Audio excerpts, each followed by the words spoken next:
Hey, what's up guys? Welcome to a new video. In today's video, we'll be talking about a Forex trader that had a whole lot of fraud charges opened against him, had the court withdraw each and every charge that was opened against him due to lack of evidence, but by the time that happened, the damage was already done. His family was torn apart, his assets was frozen, and he was left in depression and on medication.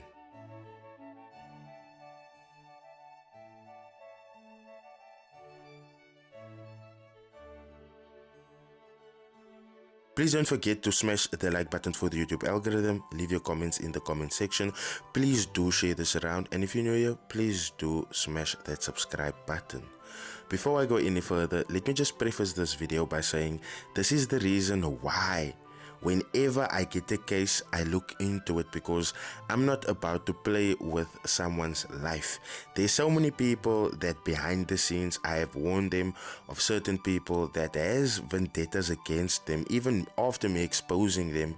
And at the end of the day, whenever stories aren't true, we need to get to the bottom of that. The same way that we need to get to the bottom of the stories when it comes to scammers. Now, in this case, we will be talking about someone that had his whole life ripped away from him.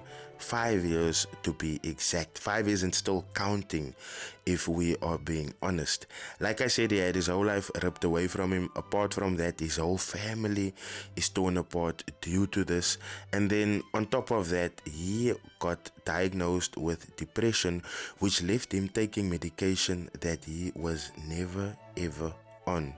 So we are gonna dive into that case today. We are gonna open 2 articles, and I will show you guys how things are looking before and after all of these false allegations was made against this gentleman. The first news article that I'm going to take you guys to is an article that was written in the North Coast Courier, and it is dated for October 16th 2014. Now, this article is headlined "North Coast Tycoon Charged, Alleged Ponzi Scheme." Now, due to you guys' experience with this channel, you guys know alleged is said when the evidence is either A, unclear, or there is no evidence at all. But alleged is always said to cover people's behinds. That is why we don't do alleged on this channel unless the evidence that we have gotten or received is unclear.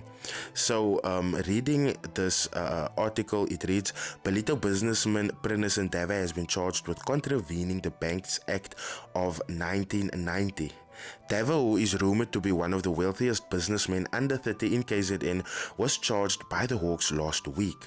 The 29-year-old made a name for himself as the founder and CEO of Innovatech International Solutions, a company that buys and sells diesel and petroleum products. It is a profit-sharing company established in 2009, which claimed to sell millions worth of petroleum products to countries including Mozambique, Zimbabwe, Zambia, Swaziland, Tanzania, and Malawi, returning cash to its investors. Most importantly, returning cash to its investors. However, Dava, who handed himself over on Wednesday, is allegedly running a Ponzi scheme through Innovatech.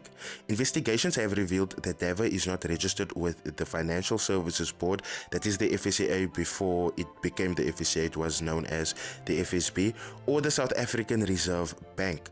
Dava is well known on the North Coast, particularly for his relatively flashy lifestyle and expensive cars.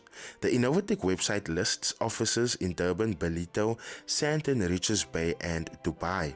When the courier sent Dava a request for comment, a press release from Mint Communications was forwarded to us. The release rejects the claims against Dava, which calls it false and frivolous. It also states Dava maintains his innocence, believing there is a smear campaign to discredit him. Prinsen has selflessly dedicated his energy in improving the lives of many underprivileged school kids in his community, donating funds at a colossal scale to those less fortunate, and obligated himself in uplifting 200 schools in a bid to end poverty, it stated.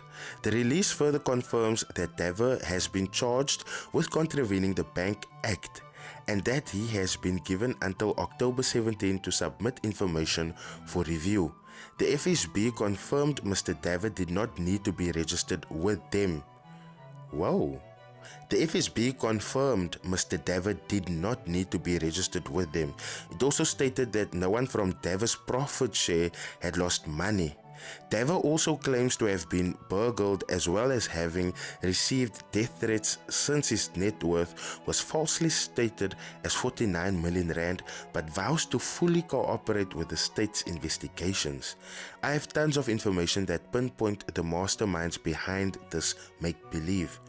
Dever appeared in the Durban Commercial Crime Court and was released on 100,000 rand bail. He is barred from contacting any investors or state witnesses. Here at the bottom you also find the email of his lawyer, and it reads, "Dear Sir, Madam, kindly note and be advised that we are assisting Mr. Dever in Durban Commercial Crimes Court relating to a criminal charge of contravening the Banks Act, not fraud. Kindly be advised that our client denies the allegations against him, and we will bring written submissions to get it resolved in due course.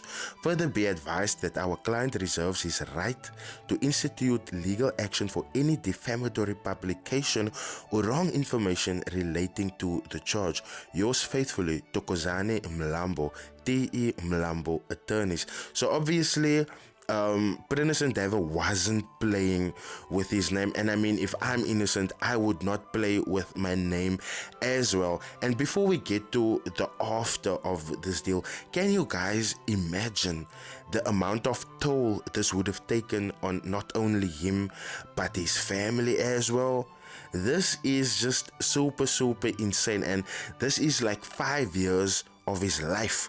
Within this article, I do note here that it quotes, "The FSB confirmed Mr. Dever did not need to be registered with them." So even on that level, it seems like this guy, he was in the clear. And when you look at the fact that it says here that it also stated that no one from Dever's profit share had lost money, that also like puts this guy in the clear and makes me wonder, like, what is really up here? Why did they write this article against him? And like you guys can see here, he says, "I have tons of information that pinpoint the masterminds behind this make-believe." So it really seems like there is someone out there charging a smear campaign against this guy at the time. Now fast forward to 2019, and we are with an article that is written in IOL that was written by Mervyn Naidu, and this article is titled "KZN Court Withdraws Fraud Charges Against Alleged Ponzi Scheme Boss." This article is published the 4th of August 2019.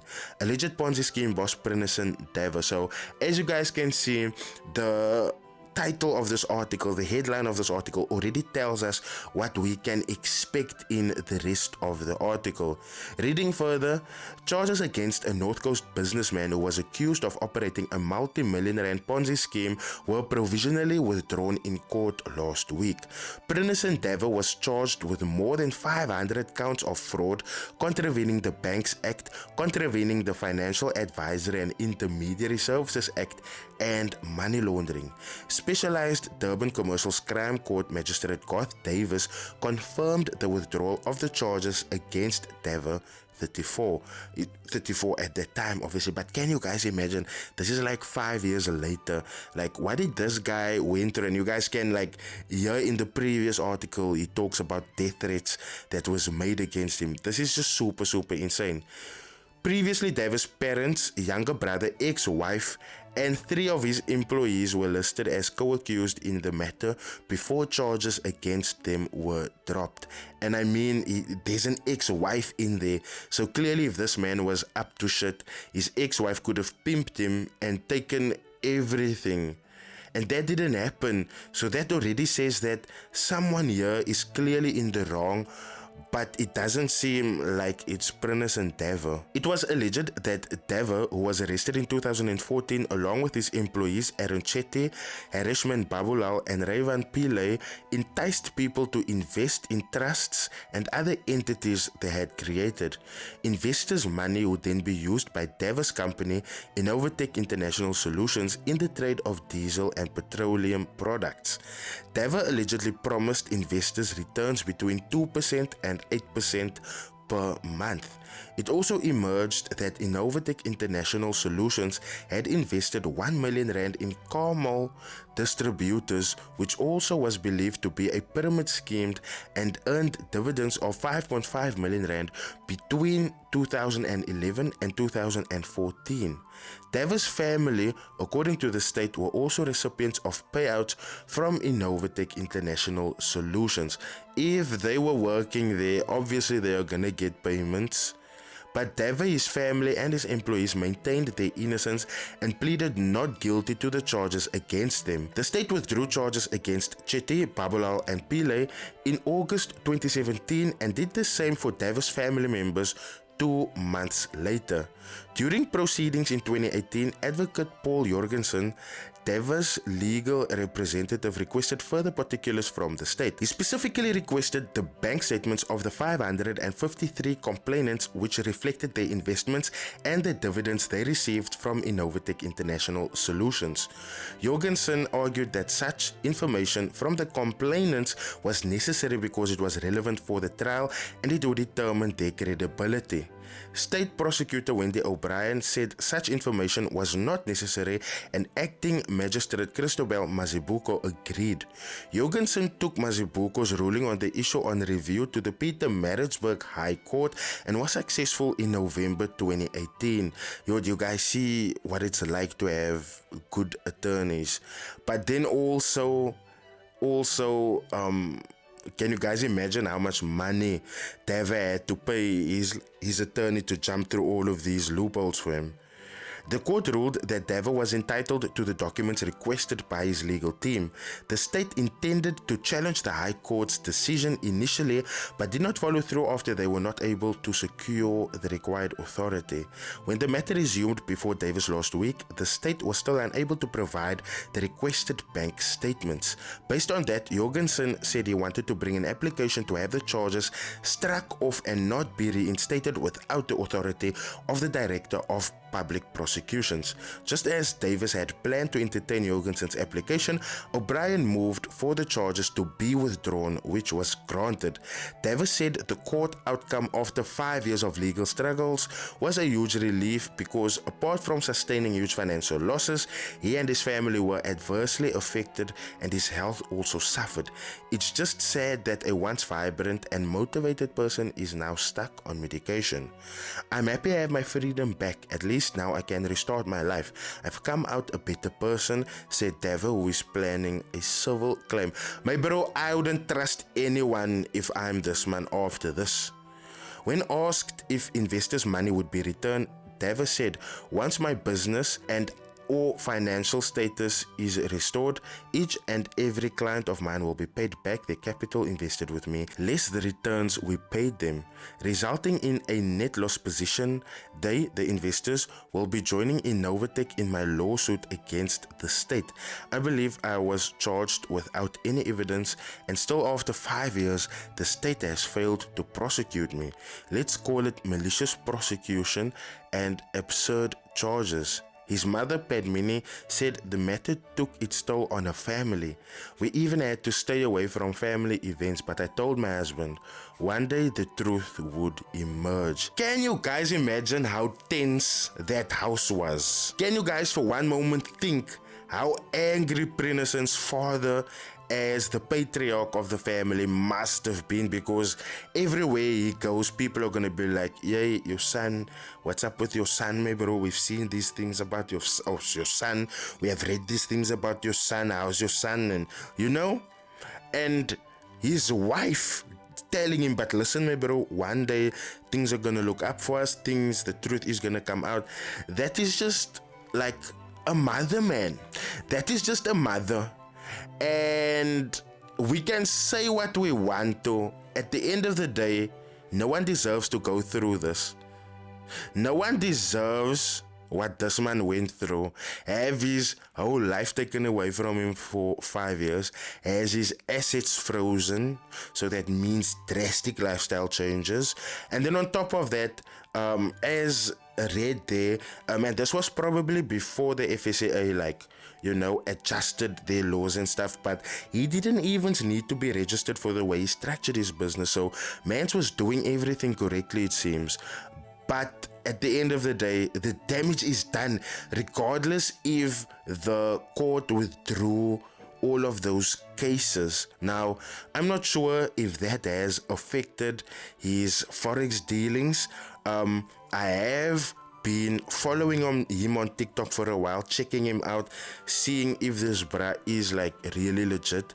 And because obviously I'm not just gonna take on a case and talk about stuff when the person is still doing bad things, because at the end of the day, if he's still doing bad things and me highlighting this and using him as an example, I know that can backfire somewhere. So I have checked him out for quite some time now, and when I say quite some time, I mean for months now. I know you guys that's following me on TikTok know that me and him, we've been speaking about an interview for a very long time now, but I've been holding back because I just haven't felt at ease at the time yet. But after checking through things, I can see like, nah man, we need to speak about this as well, because some people might not even have access to these types of lawyers that can get you off things like this when there is no evidence against you in the first place. This is also the reason why I just don't come here to fix my mouth to talk about any case. I have to go through things and I have to verify things first, because if I don't verify things and if I don't post solid evidence, I might be in the process of ruining someone's life the same way the media ruined this person's life. I will leave some links in the description box so that you guys can go out and not only check out the articles, but also go and check out some of the work that Prince Endeavor is busy doing, because he does have free groups where he helps out people. And you guys know we are always about some free help here, because like I said, the community needs this. We need people to help us freely. We need people to not charge us for things, because that is how we as a community will grow and will go forward. I'm not saying don't charge for your time. I'm not saying don't charge for your services. Now, I am in contact with Prince Endeavor at the moment, and I am currently pressing him for an interview, because we need his side of the story as well. We need to hear what he went through and how all of this transpired for him and his family out of his mouth as well. I also just want to hear how he's doing after this whole case, because I mean, having 5 years taken away from you, having to go court in, court out with your family, it just isn't nice. So I sincerely hope this man will agree to that interview, because then we can hear from him himself. But I sincerely hope you guys enjoyed this video today. I sincerely hope you guys have learned a thing or two. And yeah, please do smash the like button for the YouTube algorithm. Leave your comments in the comment section. Please do share this video around. And if you're new here, please do smash that subscribe button. I welcome you to my channel. On that note, I'll see you guys in the next video. Cheers.